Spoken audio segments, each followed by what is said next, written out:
Welcome to The Riddles of the Sphinx. A sphinx was originally meant to be a personification of the king. The human head, wearing pharaonic regalia, was fused with the body of a lion, thus sharing the qualities the powerful animal possessed, namely its power, the swiftness of its attack, and its majestic authority. By these very virtues, it was also considered a symbol of protection. Unsurprisingly, statues of sphinxes could be found along the dromas, protectors of the path taken by the gods to reach the temples.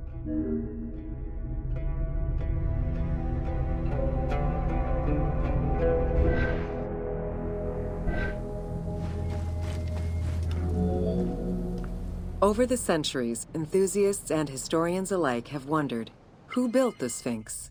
For what purpose? And who does it represent?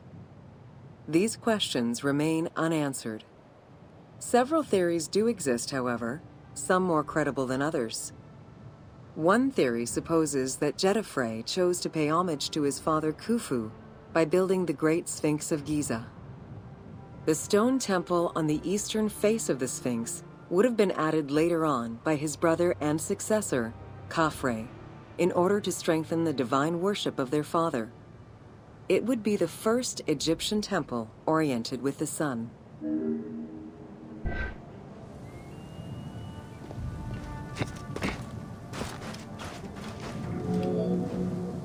Another theory suggests that the Sphinx was built by Khafre and was meant to represent him.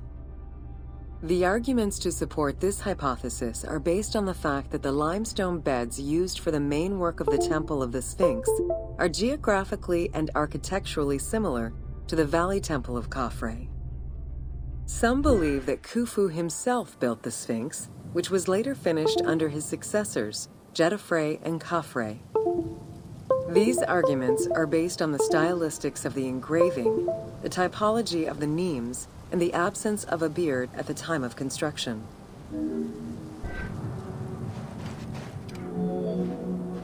While ancient Egypt as a whole leaves a rather monochrome vision of its monuments and statuary, it is vital to understand that in ancient times, absolutely everything was painted. The sun, eating away at the pigments of the colors, the sand, the climate, and the implacable impact of time unfortunately destroyed the glorious colors of the Sphinx of Giza. Documents from an Arab Egyptologist of the 12th century, Abd al-Latif al-Baghdadi, indicate that traces of red were still visible in his time.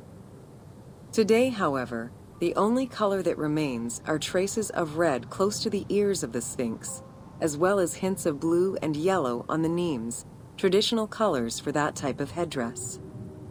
The pigments for the color red were man-made, obtained by mixing different products such as clay, quartz sand, and very finely crushed hematite.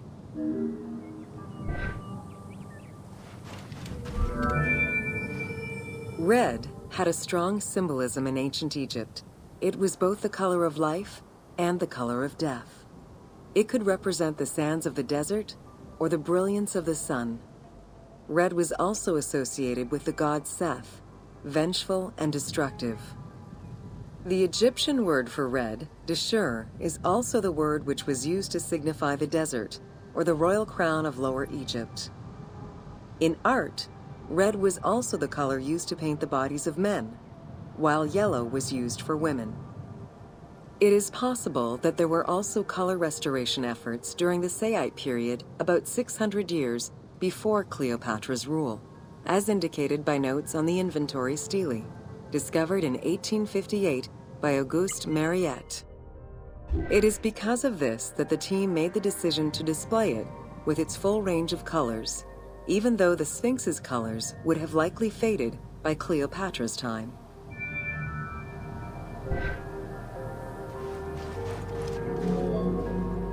Dating from the 4th dynasty, approximately 2600 to 2500 BCE, the Great Sphinx of Giza is the oldest and largest sphinx that we know of. Carved from a natural limestone outcrop, the Sphinx measures 19.8 meters in height, 73.2 meters in length, and 14 meters in width.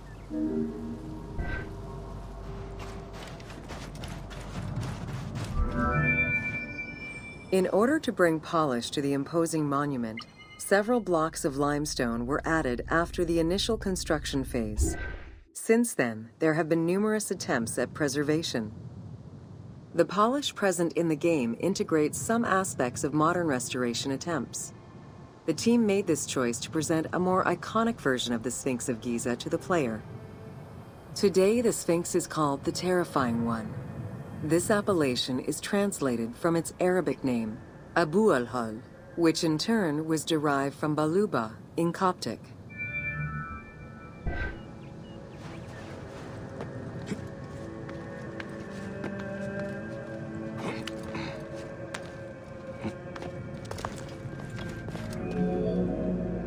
The Sphinx as a whole was carved in situ from a natural stone promontory. Its head was built in a limestone peak of the Mukattam Plate, and the body was sculpted in the underlying rock layer where it is located. The degradation of the Sphinx is due in particular to wind erosion and the different quality of limestone used in its construction. The level of sodium contained in the groundwater which abuts the stone is also a contributing factor.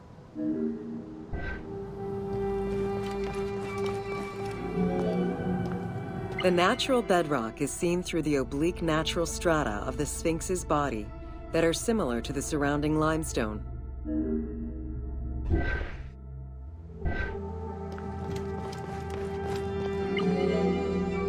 Since antiquity, people have always believed there was a hidden tomb deep within the Sphinx. It is thought that attempts to plunder the Sphinx began as far back as the First Intermediate period.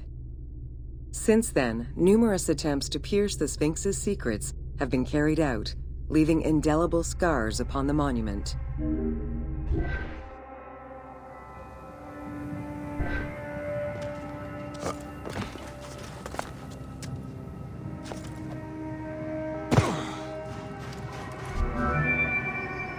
"12 meters long and cut during pharaonic times, another entrance in the back of the Sphinx aroused curiosity.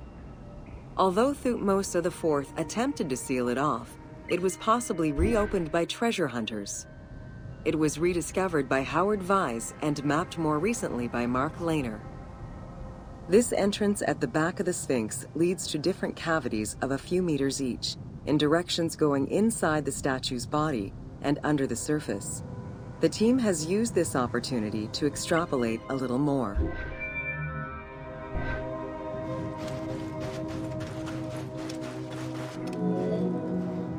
While there have been no major discoveries pertaining to the Sphinx of Giza in recent years, theories and hypotheses continue to emerge.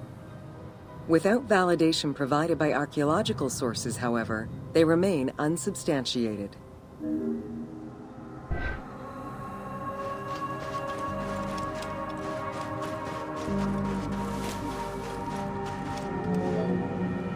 The first of the main theories as to the Sphinx of Giza's meaning posits that the Sphinx was originally a massive representation of the god Anubis. Its principal arguments are that the head of the Sphinx is disproportionate compared to the size of its body. The second theory believes that the representation of two sphinxes on the stela of Thutmose IV would indicate that another stone sphinx had existed on the site itself, possibly even in paired symmetry on the other side of the Nile. However, neither of these theories can be verified in any way.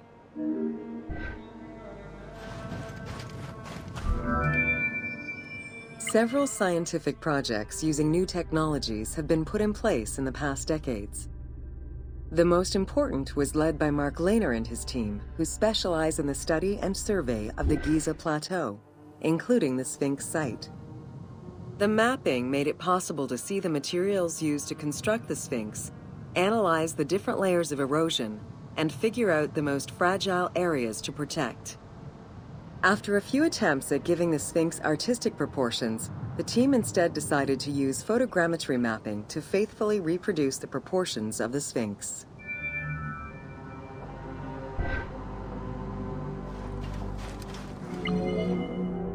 What the Sphinx of Giza represented during its construction and how the Sphinx was perceived by the Egyptians of the New Kingdom are two very different matters.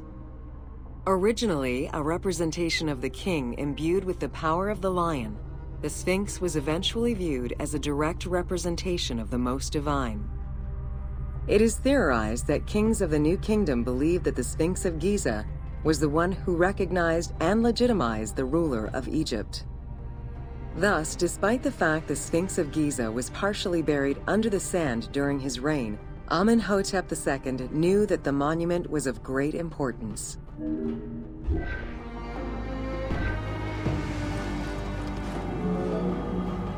Amenhotep II built a second temple dedicated for the Sphinx as Horemakhet to pay homage to Khufu and Khafre, his predecessors. It became a common habit for this dynasty to spend time with their royal courts at the Sphinx.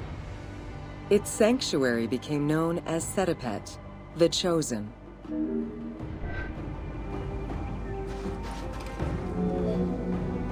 Egyptologist Mark Lehner believed that Amenhotep II built a statue of himself anchored between the paws of the Sphinx, likely to legitimize his reign, alongside a stela found by Salim Hassan.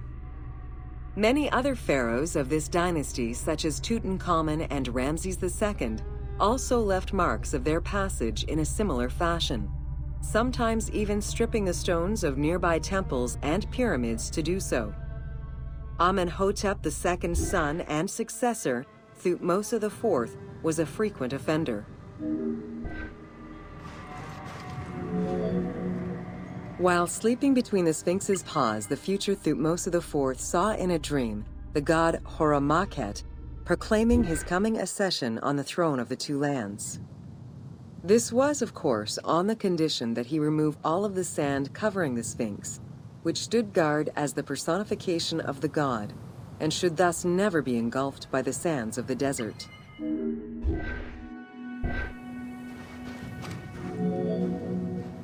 The 15-ton dream stela built by Thutmose IV to commemorate his dream was discovered by an Italian Egyptologist, Giovanni Battista Caviglia, in 1818, when he undertook the task of freeing the Sphinx from the sand, which had yet again covered it. Caviglia was looking for an entrance into the structure of the Sphinx, but instead he discovered an open-air chapel and stelas between the paws. Ashes from a ceremony were still present. Protected by sand, they quite possibly were from the last ceremonies in Roman times.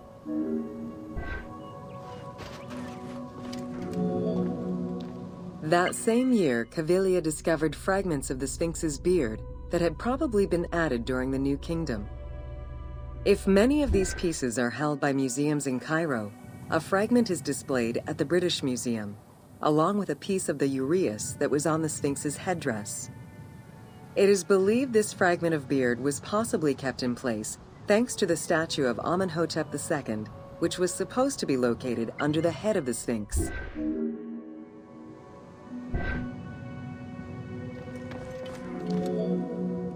A popular cultural legend purports that the nose of the Sphinx of Giza was lost during the time of Napoleon Bonaparte to the cannon fire of French soldiers in training. However, engravings from before the time of that campaign already depicted the Sphinx without a nose, indicating that it had been removed before the French campaign.